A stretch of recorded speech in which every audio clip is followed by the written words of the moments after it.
A day after the Fool's Day. Trump wants US to celebrate Liberation Day. To some it may sound confusing as the US celebrates Independence Day on July 4th, the day when the Americans succeeded in liberating the US from the imperial clutches of the English. But, let us tell you, Trump's Liberation Day in no way refers to the American struggle for freedom from the colonial British. It is in fact the day when Trump's reciprocal tariffs kick in. A move that he claims will free the United States from foreign goods. What's Trump's plan? Trump is all set to announce import taxes, including reciprocal tariffs on April 2nd. The reciprocal tariffs, as the term suggests, will be equivalent to the tariffs imposed by other countries on import of American products. A tit-for-tat tariff policy applicable on friends and foes alike. So far, Trump has talked about taxing the European Union, South Korea, Brazil, and India, among other countries. He has said in the past that this will be the beginning of Liberation Day in America. Trump has also suggested that he will be flexible with his tariffs, saying he will treat other nations better than they treated the US. The US president plans to tax imported pharmaceutical drugs, copper, and lumber.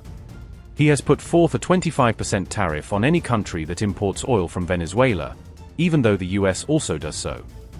Imports from China are being charged an additional 20% tax because of its role in fentanyl production.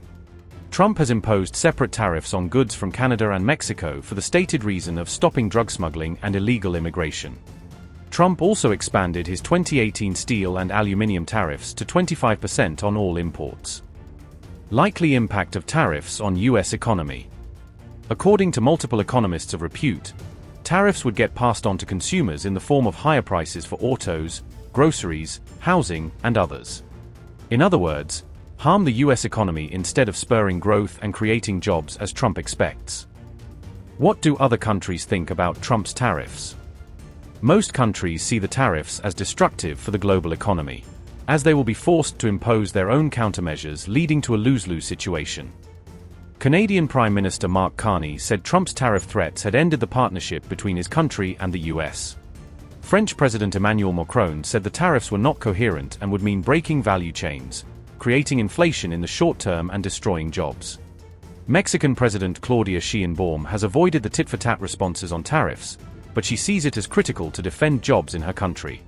The Chinese government said Trump's tariffs would harm the global trading system and would not fix the economic challenges identified by Trump.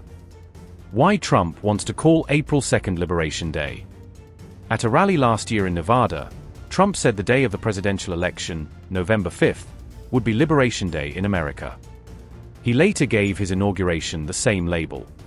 And now, perhaps to underscore the importance of tariffs, has decided to call April 2nd the Liberation Day. His repeated designation of the term is a sign of how much importance Trump places on tariffs.